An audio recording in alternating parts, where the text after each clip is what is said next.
अब यहाँ पे एक गाना गाने का मन करता है, आप शायरी करते हैं। पंछी बन उड़ के फिरूं मस्ती गगन में, तो वो पंछी बन के उड़ गए हैं हाथरस वाले बाबा जी की खोज में।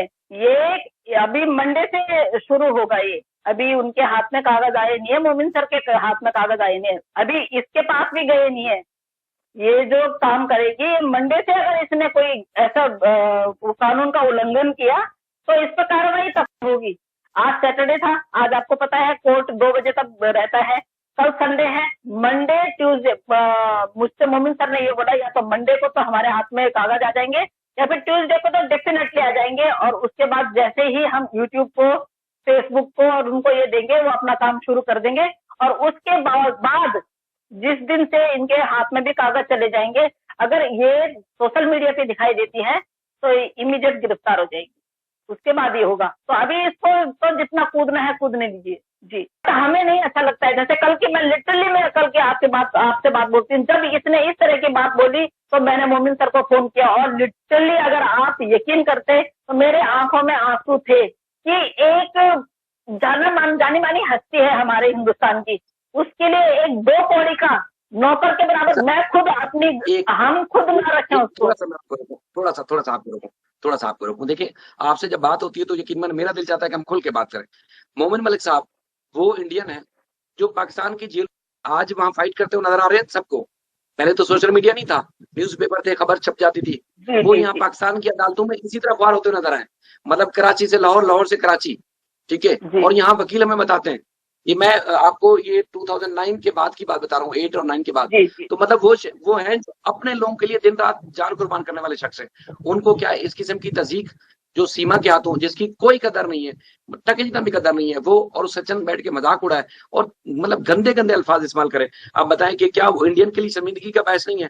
ये मोहम्मद मलिक साहब के लिए तज़ीक नहीं है, मैं समझता हूँ तमाम इंडियन के लिए शर्मिंदगी का बायस है। नहीं, क्यों नहीं है? जिस तरह से बोलती है, हमारा खुद खून खोलता है, लेकिन क्या करें, हम अपने कानून से बंधे हुए हैं, संविधान से बंधे हुए हैं, हम कानून को हाथ में नहीं ले सकते ना। लेकिन कानून, बिल्कुल आपकी बात से सहमत हूँ, कानून तो कर सकता है ना, कानून तो उस पर कार्रवाई कर सकता है। अब जिस तरह से वो इतना वो कर रही है, तो मोमिन सर से भी जैसे बात होती है तो हम मोमिन सर को भी बोलते हैं कि सर ऐसा नहीं होना चाहिए।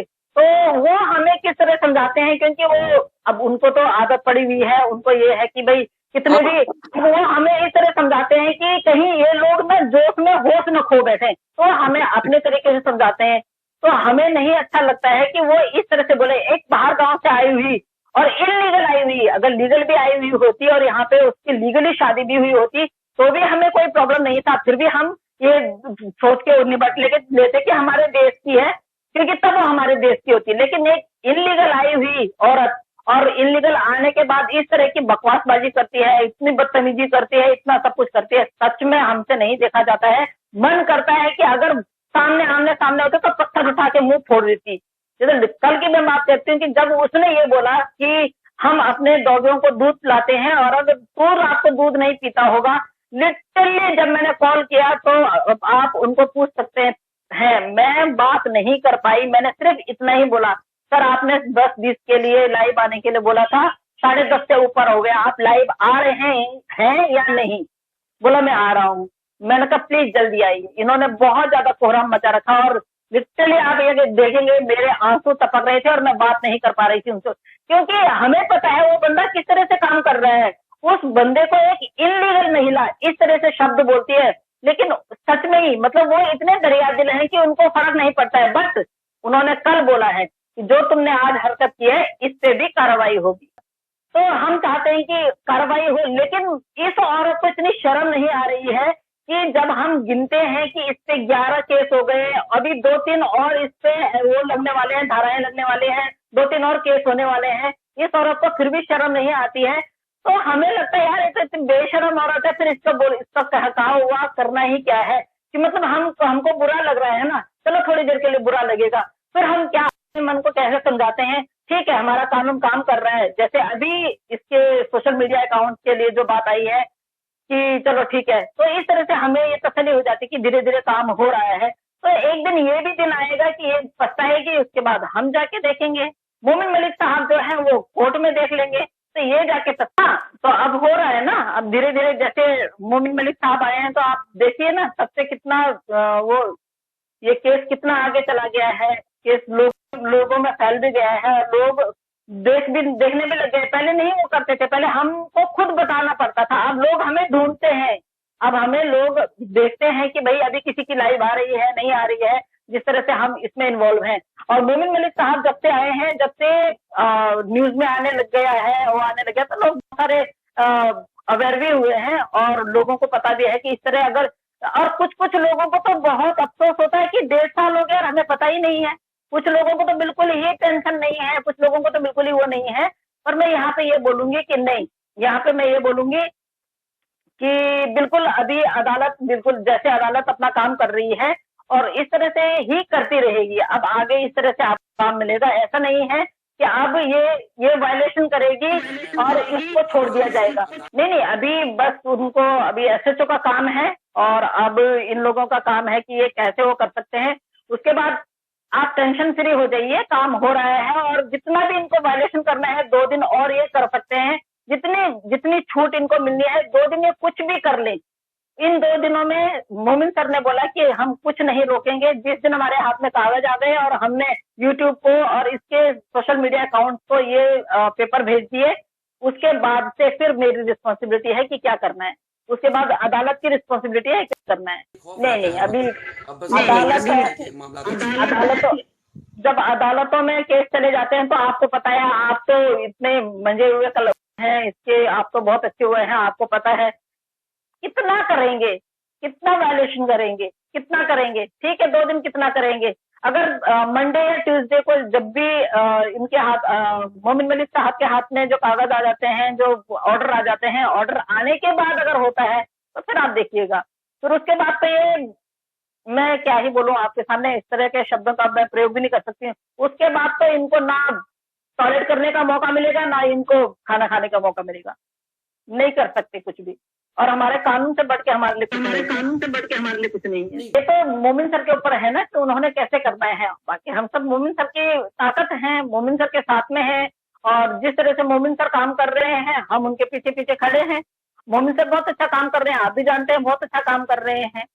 तो उनकी गिरेबान तक जाना मोमिन सर का काम है और उसके बाद गिरेबान तक जाने के बाद जो भी आगे जो प्रोसीजिंग होगी वो अदालत ने करना है। अदालत तक खींचना मोमिन सर का काम था, अब जो करना है वो अदालत करेगी और आपको पता है कर ही रही है।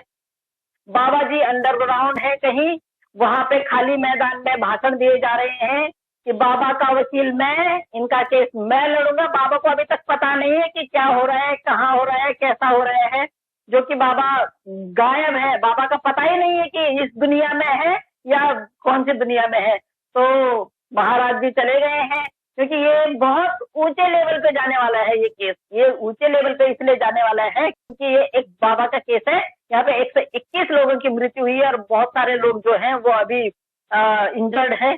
और ये इतना पब्लिसिटी इसमें मिलेगी ना कि बाबा की तरफ क्यों गया, ये कभी अच्छे लोगों की तरफ जाता नहीं है। आप ये देखिए ना, आजकल बहन भौंक रही है, उस बहन को क्यों नहीं रोक रहा है। भाई हमको तो तूने बोला कि हम फांसी पे चढ़ा देंगे, तुम लोगों ने ये किया वो किया, आज तेरी बहन भौंक रही है, कहाँ गया। आज तो उस बाबा के पास चला गया क्योंकि अब तेरे को पता है इसने जेल में चले जाना है। आज तो उस बाबा की खोज में चला गया। भैया इस बाबा को एक बार तो आसाराम बापू के लिए वो कर रहा था, उस रेपिस्ट को बाहर निकालने के लिए तूने धरना प्रदर्शन किया, नहीं हुआ तेरे से कुछ, दूसरे दिन क्यों नहीं गया। अगर तेरे में हिम्मत थी तो दूसरे दिन भी बैठो ना धरना पे। धरना पे एक दिन बैठने से कोई नहीं सुनता है, जब 10-15 दिन तक आप धरने पे बैठो, भूख हड़ताल पे बैठो ना, अगर आप में इतनी हिम्मत है तो।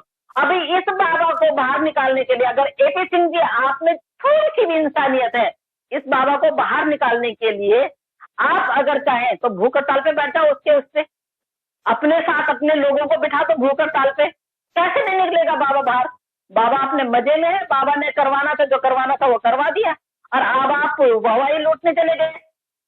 जाते ही वहां पे पूरा मैदान खाली हो जाता है तो और मीडिया वाले रहते हैं। आप मीडिया के सामने जाके ना आपको कोई लेटर दिया जाता है, ना आपको बुलाया जाता है, ना आपके कानों में भनक भी नहीं होती कि बाबा है कहाँ। और आप उसके बाद भी बोलते हैं कि बाबा के बहुत काम है। आपकी तरफ से एक स्टेटमेंट आती है, अभी आप जिस चैनल पे बैठे हुए थे फिर भागे क्यों। आप जिस चैनल पे अभी इंटरव्यू दे रहे थे तो उससे भागे क्यों? क्योंकि आपको पता है कि आप गलत हो। आपसे जिस तरह के सवाल पूछे जाते हैं तो आप सवालों का जवाब देते नहीं है। आपको पूरब का पूछा जाए तो आप पश्चिम का बोलते हो। अभी एक किसी चैनल पे बैठे थे तो उस चैनल पे कुछ क्वेश्चन पूछे गए तो वो छोड़ के भाग गए, बोला। तो उनका क्या ही कहना, उनकी तो माया अपरंपार है, वो कभी किसी अच्छी चीज का साथ दे ही नहीं सकते और कभी हम उनसे ये एक्सपेक्टेशन कर ही नहीं सकते हैं। यहाँ पे थोड़ा सा जरूर बोलूंगी कि बहुत बड़ी गलती हुई निर्भया की माँ से कि उन्होंने उनको माफ कर दिया। पहले ही उनका लाइसेंस रद्द हो जाना चाहिए था। आज हमें ये दिन नहीं देखना पड़ता। सामना भी क्या करना आपको पता है, बेशरम इंसान है भैया, वो तो सामना करने के लिए तैयार है। चाहे वो स्ट्रीम मीडिया चली जाए, चाहे वो यूट्यूबर चला जाए, चाहे कुछ भी चला जाए, उसमें अपनी ही सुनानी है, वो आपकी थोड़ी नहीं सुनेंगे। आपने जो क्वेश्चन किया उसका जवाब नहीं देंगे, आपको बहलाने के लिए बोल देंगे अरे आप तो बहुत अच्छे पत्रकार हैं, आप तो बहुत अच्छी तरह बात करते हैं, आप जैसा पत्रकार तो कहीं है ही नहीं। मतलब वो अपनी तरह बेवकूफ समझते हैं सबको। हम कहते हैं हमारे साथ में आके जिरह करें ना, आइए हमारे सामने आइए, या फिर अपने चैनल पे बुलाइए हमें, फिर हम देखते हैं ना कि किस तरह से आप बच सकते हैं।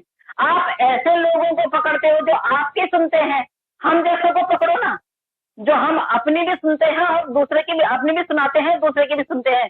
क्वेश्चन हम 3-4 करेंगे, ज्यादा भी नहीं करेंगे। आपके पास उनका भी जवाब नहीं है क्योंकि 1 साल हो गया हमें भौंकते भौंकते कि आप हमें सिर्फ 2-3 चीजें दिखा दीजिए। सीमा हैदर यहाँ क्यों रहेगी, सबसे पहले तो ये क्वेश्चन बता दीजिए। दूसरा, हैदर भाई तो उसका तलाक हो गया, आपने कहा था और आपने ही सो कॉल उसी चैनल पे जाके बोला कि मुझे क्या पता, मैं तो यहाँ था, 3-4 साल पहले हुआ कि कब हुआ।